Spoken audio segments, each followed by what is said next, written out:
ಮಾಡ್ಕೊಳ್ಳೋದು ಹೇಳಿ ನೀವೇ ನೋಡ್ತಾ ಇದ್ದೀರಾ ಅವನ ಪರಿಸ್ಥಿತಿ, ಅವ್ರ ತಾಯಿ ಪರಿಸ್ಥಿತಿನ ಹೋಗಿ ನೋಡಿ ಹೆಂಗಿದೆ ಅಂತ.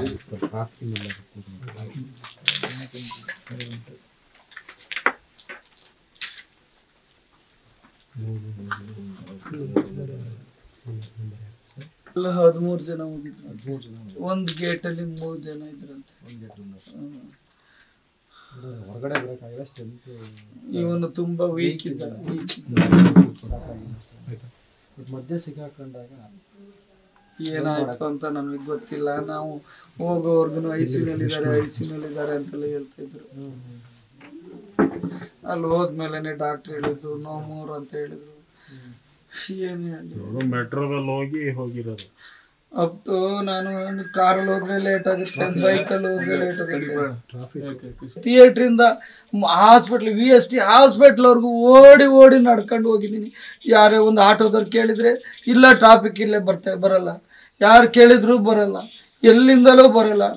ಅಲ್ಲಿಂದ ಸಂಪಿಗೆಯಿಂದ ಹಿಡ್ಕೊಂಡು ಲೇಟ್ ಆಗುತ್ತೆ, ಮತ್ತೆ 2 ಮೆಟ್ರೋ ಕ್ಯಾಚ್ ಮಾಡಿ ಹೋಗೋದು ಲೇಟ್ ಆಗುತ್ತೆ ಅಂತೇಳಿ ಇಲ್ಲಿಂದ ಹಿಡ್ಕೊಂಡು ಅಲ್ಲಿ ನಡ್ಕೊಂಡು VST ಹಾಸ್ಪಿಟ್ಲ್ವರೆಗೂ ನಡ್ಕೊಂಡು ಹೋದ್ವು. ನಾವು ಓಡಿ ಅವ್ರ ಅಮ್ಮ ಅಳ್ತಾ ಹೋಗೋದಕ್ಕೆ ಡಾಕ್ಟರ್ ಹೇಳಿದ್ರು ನೋ ಮೋರ್ ಅಂತ ಹೇಳಿದ್ರು. ಈ ತರ ಪರಿಸ್ಥಿತಿ ನಾನು ತಂದಿಟ್ಬಿಟ್ರು. ಆಕ್ಸಿಜನ್ ವ್ಯವಸ್ಥೆ ಅಯ್ಯೋ ಆಕ್ಸಿಜನ್ ವ್ಯವಸ್ಥೆ ಮಾಡಿದ್ರೆ ನನ್ನ ಮಗ ಬದುಕ್ತಿದ್ದ. ಒಂದು ಆಂಬುಲೆನ್ಸ್ ಇದ್ದಿದ್ರೆ ನನ್ನ ಮಗ ಬದುಕ್ತಿದ್ದ.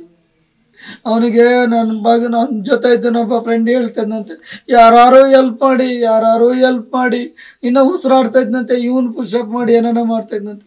ಲಾಸ್ಟ್ ಅಲ್ಲಿ ದಾರಿ ಇಲ್ಲ, ಪೊಲೀಸರು ಎತ್ತಾಕಿ ಎಂದು ಕರ್ಕೊಂಡು ಎಲ್ಲ ಅಷ್ಟು ಗೊತ್ತಾದ್ಮೇಲೆ ಇದಾಗತ್ತಲ್ಲ. ಒಂದು ಆಂಬುಲೆನ್ಸ್ ವ್ಯವಸ್ಥೆ ಇದ್ದಿದ್ರೆ ಹೆಂಗಾಗ್ತಾ ಇತ್ತು.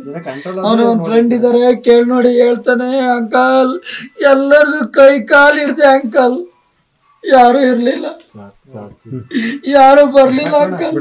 ಇನ್ನೊಂದು ಹಾಕಿ ನಾನು ಹೇಳ್ತೀನಿ, ನಾನು ನನ್ನ ಮಗನ ಯಾವ್ದೇ ರೀತಿಯಾಗಿ ತರ ಬೆಳೆಸಿ ಸಮಾಜದ ಬಗ್ಗೆ ಚೂರು ಗೊತ್ತಿದ್ರು ಅಪ್ಪ ಅಮ್ಮ ಅಂಕಲ್ ಟವಲ್ ಕಟ್ಗೆ ಬಂದು ಹೇಳ್ತಾ ಇರ್ಲಿಲ್ಲ. ಟವಲ್ ಕಟ್ಗೆ ಬಂದು ಸುತ್ತಾಕಿ ಅಪ್ಪ ಅಮ್ಮನ್ ನನ್ನನ್ನು ಸುತ್ತಾಕಿ ಬಟ್ಟೆ ಹಾಕ್ಯನಕ್ ಹೋಗ್ತಿದ್ದ. ಸ್ನಾನ ಆದ ತಕ್ಷಣ ಬಂದ್ಬಿಟ್ಟು ಟವಲ್ ಕಟ್ಗೆ ಬಂದ್ಬಿಟ್ಟು ಸುತ್ತ ಹಾಕಿ ಆಮೇಲೆ ಬಟ್ಟೆ ಹಾಕ್ಯನಕ್ ಹೋಗ್ತಿದ್ದ. ಪೂಜೆ ಒಂದು ಊದ್ಗಡ್ಡಿಗೆ ಹಚ್ತಿರ್ಲಿಲ್ಲ, ಒಂದು ಪೂಜೆ ಮಾಡ್ತಿರ್ಲಿಲ್ಲ. ಆದ್ರೆ ಅವನು ಅದೇ ಕೆಲಸ ಮಾಡ್ತಿದ್ದು. ಸ್ನಾನ ಆದ ತಕ್ಷಣ ಬಂದ್ಬಿಟ್ಟು ಕೆಳಗಡೆ ಬಂದ್ಬಿಟ್ಟು ಅಪ್ಪ ಅಮ್ಮನ್ ಸುತ್ತಬಿಟ್ಟು ಹೇಳ್ತಾ ಇರ್ಲಿಲ್ಲ. ಆಮೇಲೆ ಹೋಗಿ ಬಟ್ಟೆ ಹಾಕ್ಯಂತಿದ್ದ. ಒಂದು ಹಬ್ಬ ಮಾಡಿರಾಗ್ಲಿ ಒಂದು ಪೂಜೆ ಎಲ್ಲ ಮಾಡ್ತಾ ಇರ್ಲಿಲ್ಲ.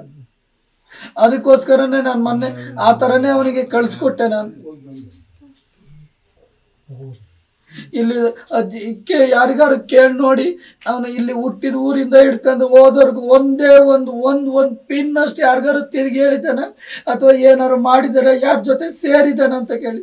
ಇಲ್ಲ, ಆ ತರ ಹುಡುಗರಿದ್ದಿದ್ರೆ ನಾವು ಈ ತರ ದುಃಖ ಪಡಬೇಕಾದ ಪರಿಸ್ಥಿತಿ ಇರ್ಲಿಲ್ಲ. ಒಂದೇ ಒಂದ್ ದಿವಸ ನಮ್ಗೆ ಹೇಳ್ದೇಲೆ ಕೇಳ್ದೇಲೆ ಏನ್ ಕೆಲ್ಸನೂ ಮಾಡ್ದಾನಲ್ಲ.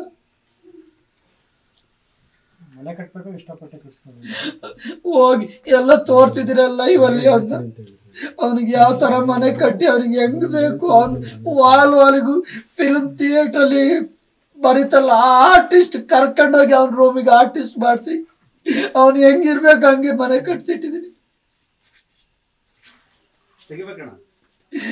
ಹೋಗಿ ನೋಡಿ ಅವನ ರೂಮಲ್ಲಿ ನಾವು ಹಿಂಗೆಲ್ಲ ಬೀದಿನಲ್ಲಿ ಬಿದ್ದು ಮಲಗಿದ್ರು ಅವನ್ ಏನ್ ಇಷ್ಟ ಅಂತ ಅವನಿಗೆ ಮಾಡಿ ಇಟ್ಟಿರೋದು. ಅವನ ರೂಮ್ ಹೋಗಿ ನೋಡ್ಬಿಟ್ರೆ ಹೆಂಗೆ ಆ ಮನೆಗೆ ಹೋಗ್ಬೇಕು ಅಂತ ಆಗ್ತಾ ಇಲ್ಲ ನನಗೆ.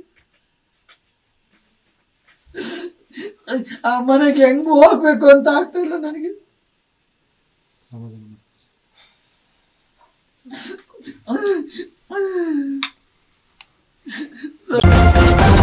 ನ್ಯೂಸ್ ಫಸ್ಟ್ ನಿರ್ಭೀತಿಯಿಂದ ನಿಮ್ಮ ಪರವಾಗಿ.